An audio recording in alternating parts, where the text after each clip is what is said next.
할렐루야.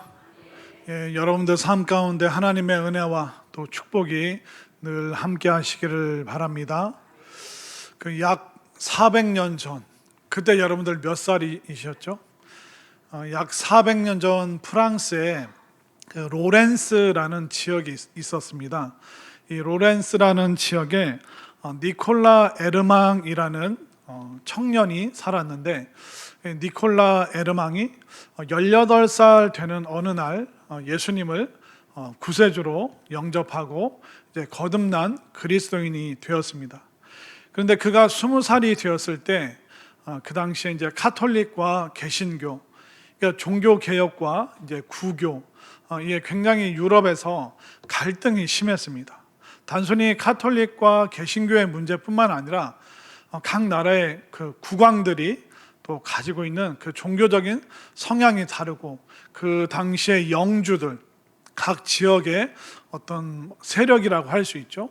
그리고 상업을 하는 사람들, 공업을 하는 사람들, 농업을 하는 사람들, 그 당시에 유럽이 종교개혁은 되었지만 종교개혁 이후에 굉장히 혼란스러운 상황이었습니다. 그러니까 영주가 믿는 이 카톨릭이나 개신교를 따라야 되느냐, 아니면 영주가 카톨릭이어도 그 영주 밑에서 사는 그 시민들은 개인적으로 신앙을, 개신교를 선택할 수 있느냐.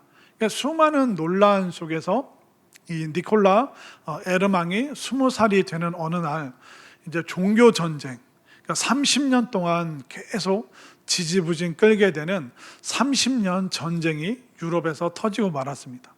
그러면서 이 로렌스에 살던 니콜라 에르망이라는 청년이 또 이제 군대에 들어가게 되고, 또 군대에서 계속 이제 복무했다가 집에 왔다가 다시 또 전쟁터에 나가다, 약 30년이라는 그 세월을 유럽이 그 종교 전쟁이라는 그 굴레 속에 가둬져 있었습니다. 그리고 이 30년 종교 전쟁이 끝났는데 니콜라 에르망이 20살에 시작한 전쟁이 50살 되어서 끝난 거예요. 근데 이 니콜라 에르망이 제대하고 집으로 돌아왔는데 군대에서 다친 그 부상으로 인해서 다리를 저는 장애를 갖게 되었습니다. 우리 같으면 어떨까요? 내 청춘의 30년이 전쟁으로 다 사라졌습니다. 그리고 전쟁에서 이기고 돌아왔지만 나는 장애를 갖게 되고 다리를 저는 사람이 되었습니다. 근데 우리는 원망하고 하나님을 향해서 불평을 할 텐데, 이 니콜라 에르망은 하나님께서 그 전쟁 속에서 나를 구해 주셨다. 비록 내가 장애를 갖고 있지만 하나님께서 나에게 다시 생명을 주셨다. 그래서 50살이 되는 어느 날 이 니콜라 에르망이 결단을 합니다. 내가 수도원에 들어가서 평생 하나님의 일을 하고 또 하나님을 섬기는 일을 하겠다. 그래서 파리에 있는 카르멜이라는 유명한 수도원에 평신도 수도사로 50살에 들어가게 됩니다. 그러니까 평신도 그 신학 수업을 받은 수사가 아니라 평신도 수도원에서 지내는 수도사였습니다. 신학 공부를 하지 않았고 평신도였고, 또 나이는 50이고 또 한쪽 다리는 절고 있고, 그러니까 수도원에 와서 할 수 있는 일이 별로 없는 거예요. 그래서 이 사람에게 맡겨진 일이 3가지가 있었는데, 주방에서 일하는 거, 그리고 수도사들의 신발을 수선하는 일, 수도원을 청소하는 일. 물론 혼자서 그 일을 한 것은 아니지만 여러 사람들과 함께 했지만 주방, 그리고 신발 수선, 그리고 청소, 이 일을 하는데 이 니콜라 에르망이 늘 감사함으로, 하나님께서 나에게 이 수도원으로 보내주시다니, 내가 하나님을 위해서, 수도사들을 위해서 이런 일을 할 수 있다니, 그가 20년 동안, 50에 들어와서 70살이 되는 20년 동안 계속 그 일을 감사함으로 행했습니다. 야, 내가 지은 밥을 먹고 수도사들이 저렇게 열심히 공부하고 기도하고 또 밖에 나가서 사역을 하고, 야, 내가 이 수선한 신발을 신고 수도사들이 저렇게 마음껏 돌아다닐 수 있다니 너무 감사하다. 와, 나를 이 수도원 청소하는 일로 하나님께서 사명을 주시다니 너무너무 감사하다. 이렇게 20년 동안 니콜라 에르망은 늘 감사하고 감격하고 또 일상 속에서 그 하나님의 임재를 끊임없이 느끼고 고백했습니다. 그러다 보니까 20년이 지난 어느 날 그의 삶을 굉장히 존경하고 또 인정하고 또 사랑했던 모든 그 카르멜에 있는 수도사들이 이 평신도 수도사인 니콜라 에르망에게 우리 수도원 원장이 되어 주십시오, 이렇게 부탁을 한 거예요. 모든 수도사들이 20년 동안 그와 동고동락을 하면서 너무 감동을 받은 거예요. 그러니까 우리로 치면 어떤 교회가 있는데 평신도 중에 너무 존경받는 한 명의 평신도에게 우리 교회 담임 목사님이 되어 주십시오라고 부탁을 하는 거예요. 그러니까 70살이 됐을 때 카르멜에 있는 모든 수도사들이, 신학 공부를 한 수도사들이 신학 공부를 하지 않은 니콜라 에르망에게 우리 수도원의 원장이 되어 주십시오. 그러니까 이 사람이 거절을 하죠. 나는 몸에 장애도 있고 평생 그냥 주방에서 신발을 수선하고 수도원을 청소하는 일밖에 난 모른다고. 나 이것을 어떻게 운영하는지도 모르고 난 신학 공부를 해본 적이 없습니다. 나는 못합니다. 근데 어떻게 된지 아세요? 결국 떠밀려서 모든 수도사들이 투표를 했는데 만장일치로 결국 그가 이 카르멜 수도원에 어떻게 보면 유럽 전역에서 최초로 평신도 수도사가 수도원의 원장이 되는 일이었습니다. 20년 동안 이 니콜라 에르망이 그 로렌스 출신이었기 때문에 수도사들이 로렌스 형제라고 불렀고요.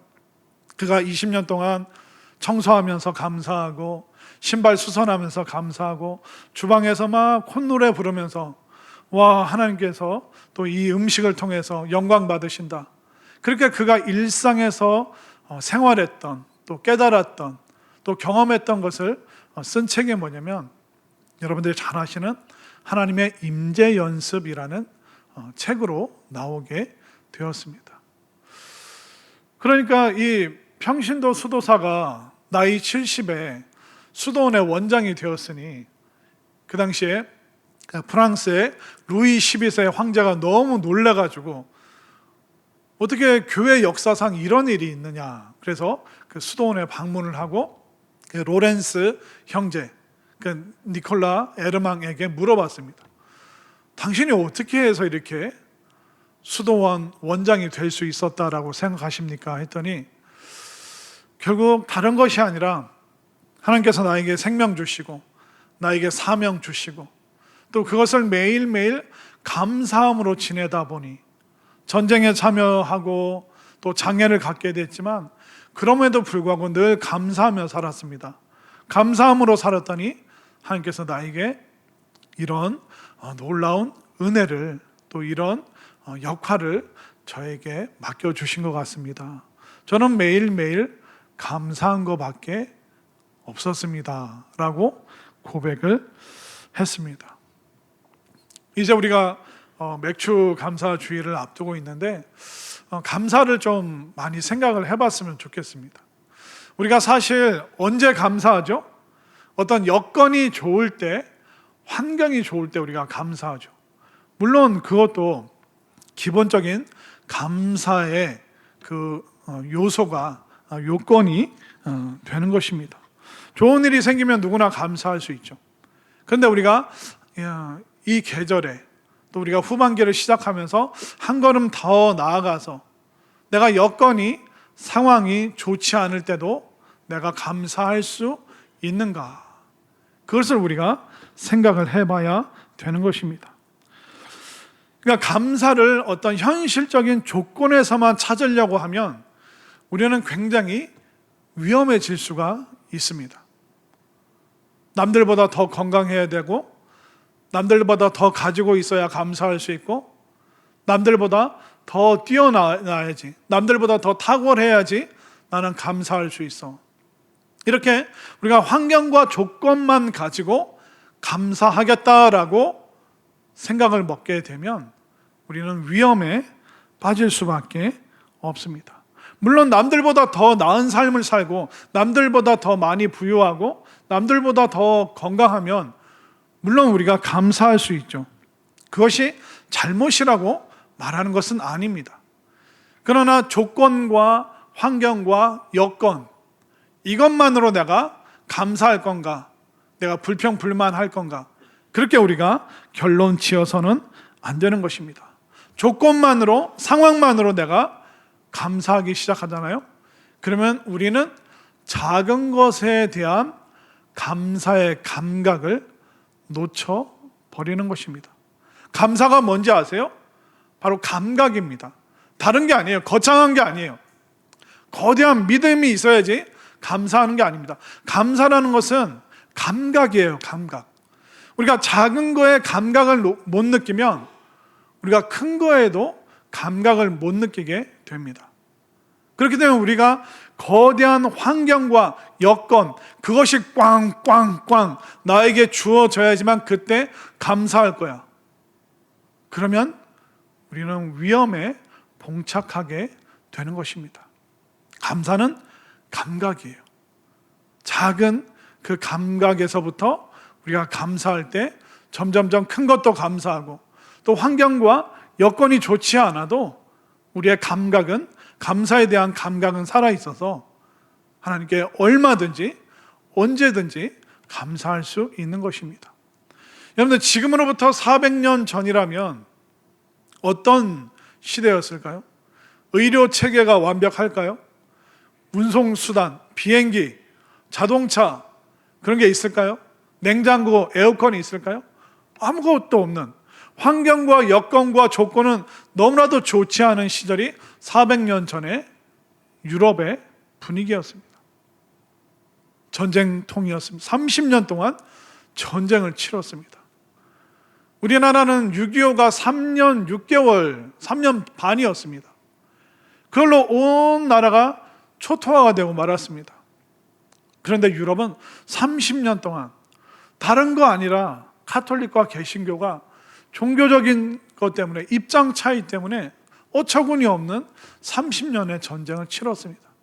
그 전쟁에 끌려갔다가 다리를 저는 불구가 되고 장애를 입고 돌아오게 되고, 400년 전의 여건과 환경으로 치면 감사할 게 하나도 없죠. 그런데 그 상황 속에서도 감사하고, 주방에서 일하면서도 감사하고, 신발 수선하면서도 나에게 이런 하찮은 일을 맡기다니, 그게 아니라 그 신발 수선하면서 감사하고, 내가 겨우 청소하러 내가 수도원에 들어온 거야? 근데 그 청소하면서 하나님께서 나에게 이런 일을 맡겨주시다니 너무 감사해. 그 감사가 평신도 수도사를 프랑스에서 가장 유명한 수도원의 원장으로 만들게 했습니다. 그리고 지금도 고전으로 읽히는 하나님의 임재 연습이라는 정말 타고난 영성을 지닌, 하나님과 동행하는 마음이 무엇인가, 하나님과 동행하는 일상이 무엇인가라는 그런 책을 만드는 결과로 우리에게 지금 보여주고 있는 것입니다. 그 로렌스 형제가 한 게 다른 게 아니에요. 감사에 대한 감각. 하나님, 작은 거에도 감사합니다. 남들은 하찮게 여기지만 나는 이게 너무 감사합니다. 나에게 주어진 일이 보잘것없는 것 같지만 하나님, 이게 웬 은혜입니까? 이게 웬 축복입니까? 나에게 이런 일을 맡겨주시다니. 로렌스 형제가 그 감사에 대한 감각이 아주 날카롭게, 또 선명하게, 생생하게 살아 있었기 때문에 하나님의 임재 연습이라는 그런 책을 쓸 수 있었던 것이죠. 여러분들 어떻습니까? 작은 거에 감사하는 감각이 있으신지. 근데 지금 여러분들 아무리 골똘히 생각해봐도 감사할 게 없는데. 근데 여러분 한번 생각해 보십시오. 여러분들 어디에서 태어나셨어요? 대한민국에서 태어났죠. 여러분들 만약 북한이나 최근에 그 지진 났던 베네수엘라에 태어났다면 어땠을까요? 상상하라고 해도 상상 안 하시죠? 나랑 상관없다고 생각하시는 거예요? 한번 상상력을 좀 동원해 보세요. 이게 웬 은혜인가? 우리가 생각을 할 수 있어야 됩니다. 제가 베네수엘라를 조금 알아봤더니 베네수엘라가 사우디 다음으로 석유 매장량이 전 세계에서 두 번째로 많은 나라예요. 여러분들, 우리나라 석유가 있다면 여러분들 우리나라 어떻게 살았을까요? 여러분들 일 안 나가도 돼요. 그냥 땅 파면 석유가 나오는 거예요. 집 앞에서. 그럼 그걸로 바로 그냥 주유하라고 주유소 호스만 그냥 꽂아서 그냥 팔면 되는 거예요. 물론 정유라는 과정이 필요하겠지만, 아니 전 세계에서 석유 매장량이 두 번째로 많은데도 세계에서 제일 가난한 나라 중에 하나가 베네수엘라예요. 정치가 타락했고요, 사람들의 도덕성이 바닥입니다. 교육 수준이 너무 낮습니다. 우리나라 어때요? 위쪽은 북한으로 막혀 있죠. 올라갈 수가 없습니다. 삼면은 바다입니다. 배가 없으면, 비행기가 없으면 다른 곳으로 도달할 수가 없습니다. 이게 말이 됩니까? 우리는 산유국도 아니고 땅이 넓어서 밀가루와 과일과 올리브 막 이런 거를 생산해낼 수 있는 농업 국가도 아니에요. 그런데 이게 웬 은혜입니까? 이게 웬 축복입니까? 분단된 나라고 대륙으로 갈 수 없고 5대양 6대주로 마음껏 뻗어갈 수 없는 이 나라. 그런데 이 나라에 하나님께서 도대체 어떤 은혜를 베풀어 주셨길래 우리가 이렇게 잘 먹고 잘 살고 쾌적하게 살아가고 있는가? 여러분들 어디서 태어나셨어요? 대한민국에서 태어난 거 감사하시길 바랍니다. 또 어떤 시대에 태어나셨어요? 조선시대에 태어났어요? 2026년도에 1900년, 그러니까 조선시대에 태어났어요? 현대시대에 태어났어요? 여자분들 조선시대 가서 살아볼래요? 여자분들은 이름도 없어요. 남자들도 어떤 산홍공상 그런 거 있잖아요. 노비로 태어나면 이름이 개똥이에요. 개똥이. 남자들은. 여자들은 이름이 뭐였게요? 언년이 분녀 하여튼 좀 이상한 이름을 갖게 될 겁니다. 우리가 조선시대에 태어나지 않고 현대시대에 태어났습니다. 조선시대 때 맛있는 수박이 있었을까요? 냉면을 막 먹을 수 있었을까요? 에어컨, 냉장고가 있었을까요? 쫙 누르면 물이 쫙 나오는 정수기가 있었을까요? 여러분들, 대한민국에서 2026년에 살아가고 있음을 감사하시길 바랍니다. 감사했어요? 안 했어요? 솔직히 안 했잖아요. 그냥 우리가 감사에 대한 감각이 약함이 무디면 정말 감사할 수 있는 것도 그냥 지나치고 지나가 버릴 때가 너무나도 많습니다. 또 우리나라 의료 환경이 얼마나 좋습니까? 제가 아는 목사님이 한국에서 비행기를 타고 미국으로 오시는데, 미국으로 가는 비행기 안에서 맹장이 터진 거예요. 두 명만 아파하시는데, 그런데 이 맹장이 아프고 이게 터질 정도면 얼마나 고통스러웠어요. 비행기에서 뛰어내리고 싶었대요. 너무 아프고 죽을 것 같아서. 그래서 비행기가 이제 LA에 도착해서 막 응급실로 가서 급하게 막 수술을 했어요. 맹장 수술을.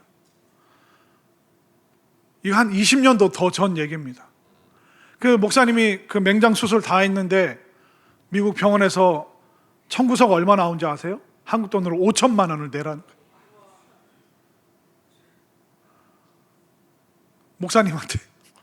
아니 돈도 별로 없는데 그때 카드나 한도나 5천만 원 쓸 수 있는 카드나 있었겠습니까? 20년도 더 전에. 그래서 어떻게 해야 되지? 그러면서 이제 병원에 있는 그 사회복지사랑 그 한국말 하는 LA니까 사회복지사는 이렇게 얘기해서 이렇게 해서 잘 넘어가고 퇴원을 하고 이제 다시 이제 비행기를 타고 한국으로 왔죠. 근데 그 다음부터 이분이 블랙리스트에 올라간 거예요. 그러니까 그 사회복지사와 병원과는 해결을 했지만 미국 의료 당국과는 해결이 안 났다라고 결론을 내린 거예요. 그래서 그분이 이제 미국 할 때마다 비자 발급이 거부가 되는 거예요.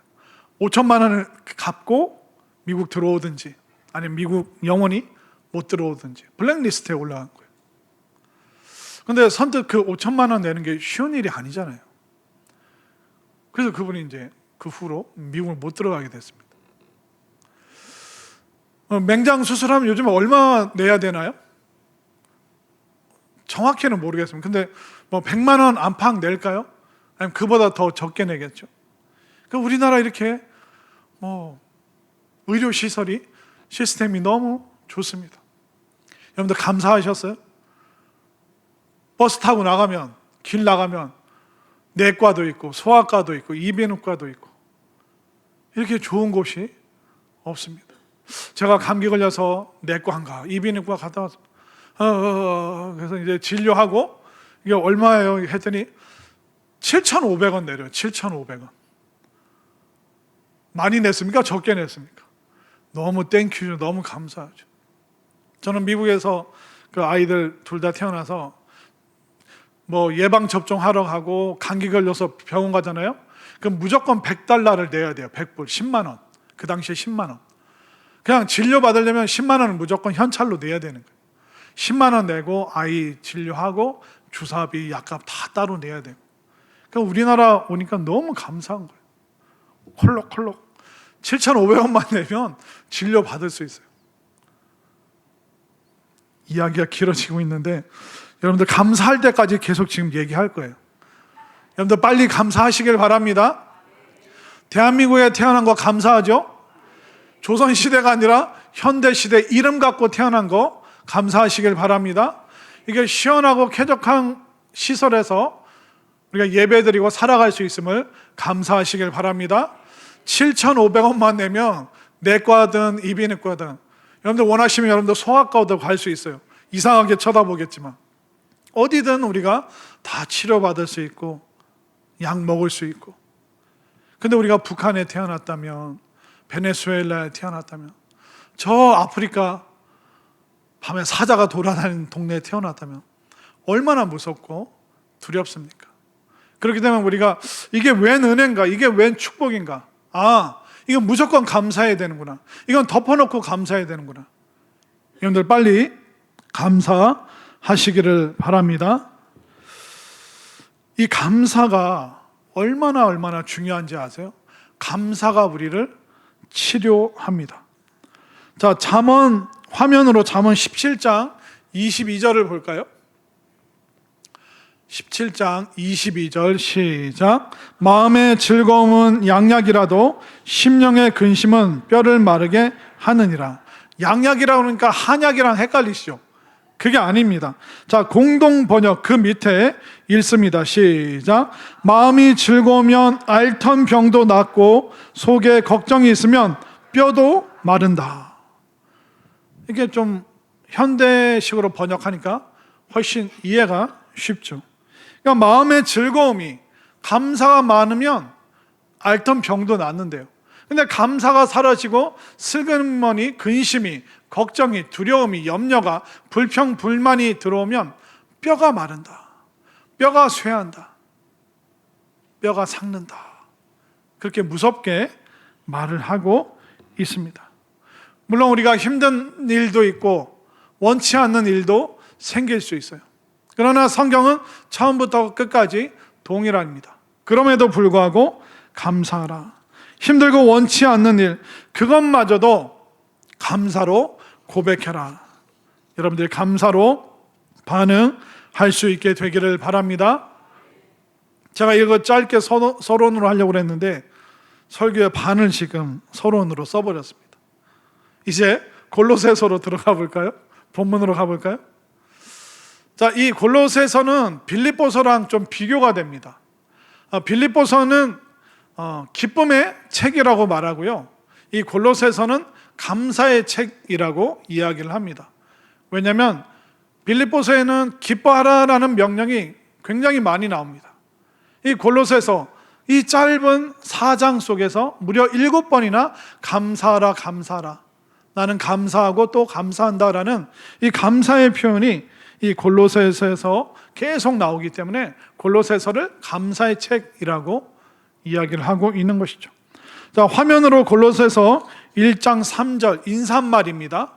시작. 우리가 너희를 위하여 기도할 때마다 아버지께 뭐 하노라? 감사하노라. 사도 바울이 골로새 교회를 생각할 때마다 감사하대요. 그런데 이 골로새 교회는요, 사도 바울이 세운 교회가 아닙니다. 사도 바울은 한 번도 골로새에 가본 적이 없습니다. 그러면 골로새 교회와 사도 바울이 어떻게 연결이 될까요? 사도 바울이 2차 전도 여행 때 에베소라는 지역에서 3년 동안 살면서 복음을 전하고 성경을 가르쳤습니다. 그때 골로새 출신이었던 에바브로가 에베소에 왔다가 복음을 듣게 되고 예수님을 영접하게 되고 사도 바울의 제자가 되어서 말씀을 배우기 시작했습니다. 그리고 어느 정도 복음에 대한 확신을 가지고 고향 골로새로 돌아가서 이 에바브로가 세운 교회가, 사람들을 전도해서 세운 교회가 바로 골로새 교회였습니다. 그래서 에바브로는 힘든 일이 있을 때마다 사도 바울을 찾아갔고 사도 바울에게 자문을 구했고, 그리고 사도 바울을 이 골로새 교회가 후원을 했고, 거기에 대한 그 감사의 마음으로 사도 바울은 늘 골로새 교회를 향해서 고마운 마음, 감사한 마음, 늘 기쁜 마음으로 이 골로새 교회를 바라보고 있었습니다. 근데 이 골로새 교회는 큰 교회가 아니었습니다. 에바브로의 그 가정에서 시작된 가정교회, 그냥 집에서 구역 모임 하듯이 모이는 그런 교회였습니다. 큰 교회가 아니었어요. 작은 교회였습니다. 근데 작은 교회였지만 열심으로 주를 섬기는데 얼마나 이 골로새 교인들의 믿음이 좋았으면, 정말 예수님을 향한 믿음, 그래서 성도 간의 사랑, 또 하늘에 쌓아두는 그 소망으로 인해서 이 사도 바울이 극찬을 했던 교회가 골로새 교회였습니다. 가정에서 모이는 작은 교회였지만 강한 교회였습니다. 골로새 교회는 작은 교회였지만 풍성한 교회였습니다. 믿음이 풍성하고 사랑이 풍성하고 소망이 풍성했습니다.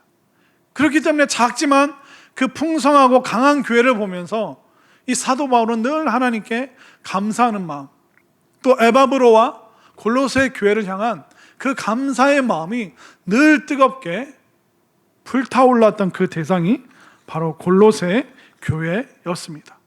그러면 이 골로새 교회는 예수님을 향한 그 믿음과 또 성도 간의 그 사랑과 또 하늘에 쌓아두는 그 소망이 가득했는데, 이 골로새 교회 안에는 문제가 없었을까요? 문제가 있었습니다. 성도 간의 문제가 아니라 이 골로새 작은 교회 안에 이단들이 들어왔어요. 그 당시에 이단은 두 가지였습니다. 유대주의 이단과 영지주의 이단이었습니다. 유대주의 이단은 교회 안에 들어와서 예수님 믿는 것으로 구원받을 수 없어, 예수님 믿어도 구약의 율법을 지켜야지만 완전하게 구원받을 수 있어. 그러니까 예수님의 그 십자가 사건과 부활과 이 믿음을 폄훼하는 그 율법주의자들이 슬그머니 들어오는 때가 있었습니다. 또 영지주의자들이 들어와서 우리가 예수님 믿는 거 말고 우리가 우리 파에서 가르치는 어떤 성경 공부가 있다, 영과 육에 대해서 알려주는 이 성경 공부를 배워야지만 구원받을 수 있다라는 영지주의 이단들이 있었습니다. 그런 이단들이 여기저기 돌아다니면서 작은 교회를 무너뜨리고 큰 교회를 산산조각 내기 위해서 마귀의 하수인이 되어서 율법주의 이단들과 영지주의 이단들이 이 골로새 교회를 위협하고 있었던 것이죠. 그래서 에바브로는 이 문제를 가지고 사도 바울에게 찾아갔고, 사도 바울은 사랑하는 그 골로새 교회를 향해서 그 이단들의 공격 속에서 이렇게 살았으면 좋겠다, 그 권면하고 있는 내용이 바로 골로새서 서신입니다. 그러면서 수많은 이단의 공격과 또 그 당시 초대교회는 로마 제국의 박해가 있었습니다. 이단으로 인한 혼란스러움, 또 외부에서는 로마 제국이 믿는 사람들을 핍박하고, 사도 바울이요, 이런 상황 속에서 우리가 어떻게 살아가야 됩니까? 환경이 너무 힘듭니다. 내부적으로 위험하고 바깥에 나가면 또 우리를 괴롭히고 곤란하게 만듭니다. 우리가 어떻게 살아야 됩니까? 이 어려움 속에서, 그 어려운 환경 속에 있는 골로새 교인들에게 사도 바울이 말하고 있습니다. 감사를 절대로 잃지 마십시오. 감사할 수 없는 조건인데요? 아니요, 그래도 절대로 감사를 잃어버리시면 안 됩니다 라고 사도 바울은 권고하고 있습니다. 자, 화면으로 골로새서 2장 6절과 7절, 6절을 제가 7절을 여러분들이, 그러므로 너희가 그리스도 예수를 주로 받았으니 그 안에서 행하되 그 안에 뿌리를 박으며 세움을 받아 교훈을 받은 대로 믿음에 굳게 서서 감사함을 넘치게 하라. 뭐를 넘치게 하라? 감사함을 넘치게 하라. 믿음의 뿌리를 예수님께 견고하게. 우리의 모든 교훈은 예수님으로부터 나왔습니다. 율법주의자들의 교훈도 아니고 영지주의자들의 교훈도 아니고, 여러분들의 교훈과 믿음은 예수님께 뿌리를 내려야 됩니다. 그리고 더불어서 절대로 감사를 잃지 말고 오히려 감사를 넘치게, 감사가 막 흘러 넘치게, 찌르면 감사합니다, 자다가도 찌르면 감사합니다, 이게 넘쳐나게 해라. 여러분들, 아는 사람이면 옆에 사람 찌르시고 모르는 사람이면 옆에 사람 찌르지 마세요. 옆에 사람 찌르면 뭐가 나옵니까? 불평, 불만이 튀어나옵니까? 아니면 감사가 나옵니까? 감사가 흘러 넘치게 하시기를 바랍니다.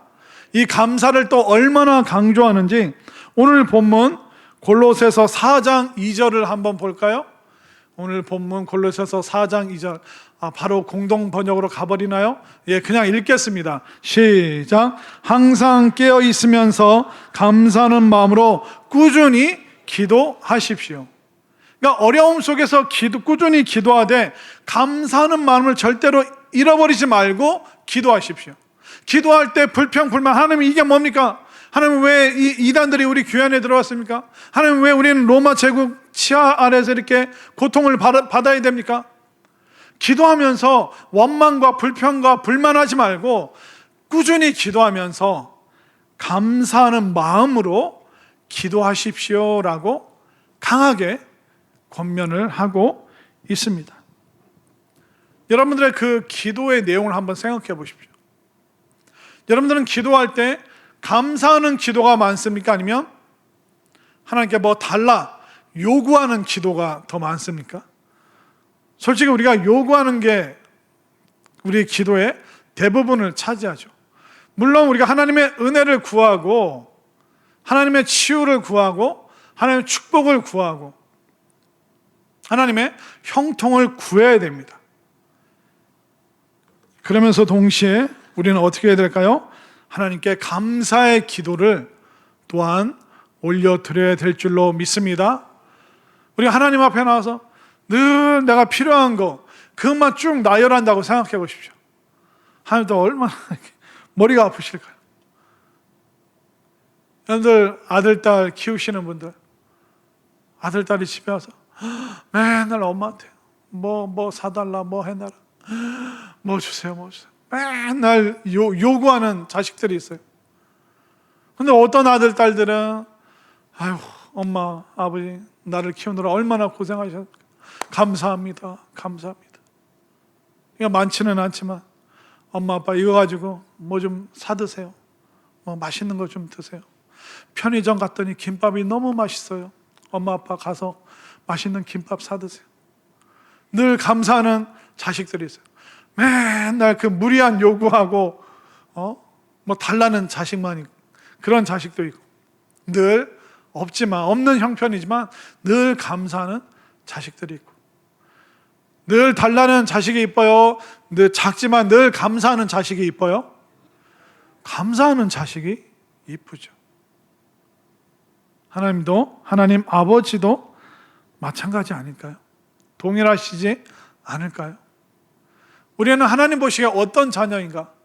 내 요구만 쭉 나열하고 내 필요한 것만 막 얘기해놓고 쉥 돌아서 버리고, 하나님께서 얘기하려고 하는데 타이밍도 안 주고, 하나님 아셨죠? 하나님 알아서 하셔야 돼요 하고 그냥 우리는 돌아서 버릴 때가 얼마나 많습니까? 오늘 기도할 때 여러분들 감사의 내용을 억지로라도 쥐어짜서라도 하나님 앞에 감사하시기를 바랍니다. 감사할 게 없으면 뭘 감사하면 좋을까요?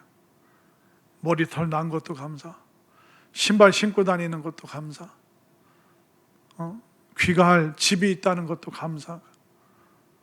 늘 여러분들이 쥐어짜서라도 감사하시기를 바랍니다. 기도할 때 왜 감사를 해야 되는가? 어느 정도로 기도할 때 감사해야 되는가?